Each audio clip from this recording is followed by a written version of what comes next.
have very good items in. They are unbelievably good. But it's like Taylor, if you was to have... I guess you could have a ship which scavenges undersea. So you could like go down and you could find some treasure, and crate could be one of them, and then you can spend money, real money, on unlocking these crates and getting new technology or something. I suppose. And you could do that, but then again, would your... That would be one of those things like when you're researching something, you can pay like a certain amount of money to get some something in game, and then it lets you research it faster. Like a tank or something, you could spend your money on building a tank, and then you can use a tank to go in battle. But the only thing about your game is you'd have to spend the fuss of overpowered and underpowered characters. I suppose. So like, if like I said, if it was me versus you, and you spent all this money getting all the top ranked items that you can buy from the cash shop, and I didn't, you would kick my ass.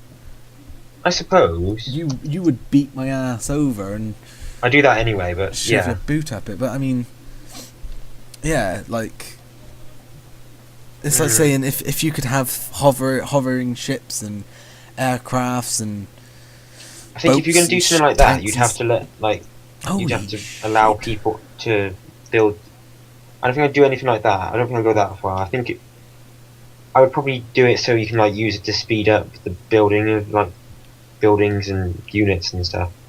But I don't think I'd get it to buy specific units.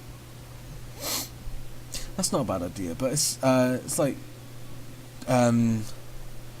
I guess you could have like... Are you going to make a game? Like Jordan's game's going to be a savable one, so you can play it and then you can save it wherever you like, turn it off, go back to it. But your game, you can't really save it, can you? If it's going to be PvE and PvP, you couldn't really save your game halfway through it. No. But I guess you could make PvE, where you fight in a tournament against computer players, fight in a tournament against real players, and then you could have like a campaign mode where you've just got to build a city. No, I think you could probably... I'd make it so you can save it, so you can... Yeah, but you can't save it during a middle of an online PvP match, could you? I suppose it wouldn't be so much as saving as... I get you to, like... So from game data, from like what you've done, I'd collect all that data up, and then like you can buy like an AI, like to run each of your cities. Yeah. Like you can set them to like an AI for defense and like AI for that, and it'll like command your units in a specific area. I guess yeah. You get some with campaign, and then you get some with buying them. I guess you could make a game like that. Yeah, I mean. What if people just like the art of building a city, though? I mean, if your only figure is to build a city to, well, not city, build a sort of war zone sort of thing. So if you build a house, it'll add one to your army, one person to your army. Yeah. To build an office, just say it'll add 50 people to your army, and if you build, I don't know, if you build a factory or something, then it'll add another 5 people to your army. Just things like that. Yeah. What if people just like the fact of building? What would you do then? Because they'd have to build, and then they'd eventually just lose the army just by fighting. What if people just like to build a city, getting as much people as they can, and having a city that'll be successful, and then all the city will go to shit because, say, like the government hasn't built an underground toilet system, so everyone's having to chuck water out on the street, and everyone will get covered in it. I don't know what I'd do for that. I'd probably just leave it, because I think if I do too much to make it easy for people, then it'd be like too easy for them. That's why you don't make it too easy. That's why you've got to have events. Just think as a game that you're going to make like Monopoly. I don't know. You go around, then you go on the chance cards, and the cards say, "Oh, you were speeding, give £10" or something like that. Or you won a contest, you get £10 or so, just things like that. You can make it so your game says like you've lost a few of your population, they've moved to a different city because their houses were filled up and they warned you and stuff. So like if you're the government, basically you are the government, and they say my street light has gone out, just something like that. I'm not saying do it. My street light has gone out, please fix it. If you don't fix it within a day or two, then they move and you they leave the city and you lose out on population, and you've got to try and get population. You could do something like that. I suppose It would then be rather simple. there's not. If someone's going to be getting that much population for it to be a successful city, they can't like not want there to be wars. No, I mean, like, you could have the wars and the building city separate. So you could either be a person that likes wars, to build up your own city, build up your own population, and use all that population that you've built to fight, or you could be someone that just simply likes to build. And say, like, if it said like 50 new people have joined your city, they have been through a war and stuff. You have to build a house for all these 50 people to live in. So you have to build about 20 houses or so. Yeah. If you don't, they move, and you have a certain amount of time which you got to build them in. That would be a really powerful game to build. The thing is, just I suppose, but working your head I'd around probably the do something random. like that. But then they'd still have to be able to fight, because I wouldn't want it just. Yeah, you be can make so you them can just sit fight. there and build. Yeah, you can have them fight and stuff. You could have it so they go in a war and, but I think people would either like it where they can build their own city, and they can build a new city for only war. Because I think people would get bored. Yeah, I'd allow people to build new cities, but they'd have to be able to feed the city and finance the city. Yeah, I mean, It has to be a certain number of like meters or kilometers away from another city. I'm just trying to think of a game that StarCraft is the only game that I know that you sort of want your PvP based game on about. I think I might end it there actually. Yeah, but I mean, this is Battle on Halloween, by the way, just to let you know. I mean, like, I mean, I could see people wanting to know PvP sort of style type game where you build your own city and you use those cities to fight. But then there's other people that would like to just build a city and use that city and have challenges in that city. Yeah. So say, just say, I'm not being rude or horrible or anything. Just say you got like a threat or something. So like, one of the other NPC cities said, "You better move your city, or else I'll send a nuke and blow it up."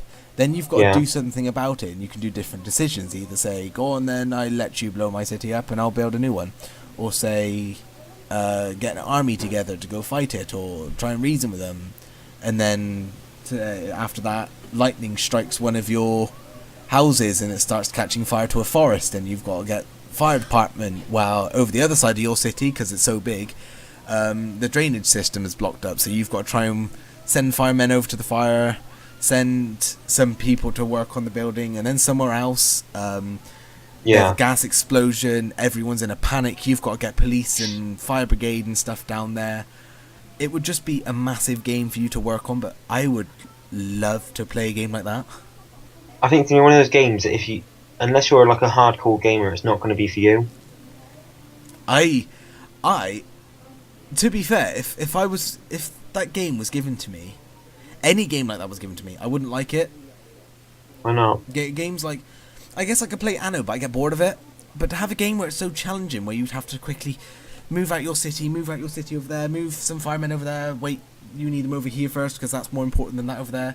Policemen over there, no wait, policemen need to be here because of a car chase. That old woman who just had her handbag nicked can wait, something like that. I'd like a game where you're challenged. Chaotic game. Eh? So it's going to be like a fairly fast-paced game. It's pretty chaotic. You've got to try and keep up with all of the events that's going on. And yeah, but I want it to be large, but I don't want it to be so large you have to deal with every little problem. Oh yeah, I want it to be so like once you get to a certain like 3 or 4 cities, you can give like you an example. The little cities will all have like their little mayors and they'll deal with it. Yeah, I know. I'm just giving you an example. What's this say? Oh yeah. I'm just saying some sort of mini example, but I'm just saying like you could have it where you're oh god, what the hell. What the holy hell? How about that? Just for a laugh. Sorry. Like I was saying, like it's quite hard to explain. Just different events going on. Like, I mean, you could have it so you got to build like a graveyard or something, and 5 people have died and your graveyard is overfull and there's no more places you can put graves, or Yeah. some religious people come to your area and they go, oh, we could live here as long as there's a church, and there's no church, Yeah. they'll leave instantly, basically, unless you build a church. It's just something really simple and quick like that, if you know what I mean. Yeah. I mean, to have a game like that, I would think I would spend every penny I have on a game like that. Hmm. And that's I would, but I would like it so you don't have to actually deal with every little problem, but you have to deal with those problems when you're first starting out. when you're what? You know, when you first start out and you've like got a little village, Yeah. I want you to have to deal with it then. But when you start moving up to like huge, massive empires, you don't have to deal with it as much. Oh yeah, like, I mean, they will deal with it. yeah, I mean, like, technology would advance. So obviously, say like at the start, if you have like a little village and one of your houses gets caught on fire by a lightning bolt, and then as you get further and further into the future, you'd have lightning rods on top of buildings and stuff to obviously suck in that electricity. You could make like a game that goes through past, age to present to future. Yeah. So just anything. I mean, the amount of possibilities you can make of a game. Jordan, if you was to make a second game, what would it be? Jordan, Something racing related. be what? Something Racing. like, you know, like PGR 4. Yeah. Something around the lines of that. Fair enough. That's a pretty good idea. Alright, I am thinking of ending it right there, because I have done quite a lot, and I think I'm going to continue on my own sometime. If any of you would like to join me again while I'm doing that, if any of you would like to join me again when I play a bit of Battle On again, and yes, I have got a tent for a house, so bugger off. I would be glad if you two would join me for another chat, because we have spoken quite a lot. Alright, Okay. Ooh. thank you very much for your company. No problem. Thank you. Right, this was GDC Kaiser from the DropCrew. Along with me is Spectre, same DropCrew, and Jordan from the 3 Random Guys. Thank you and goodbye. Bye. Bye.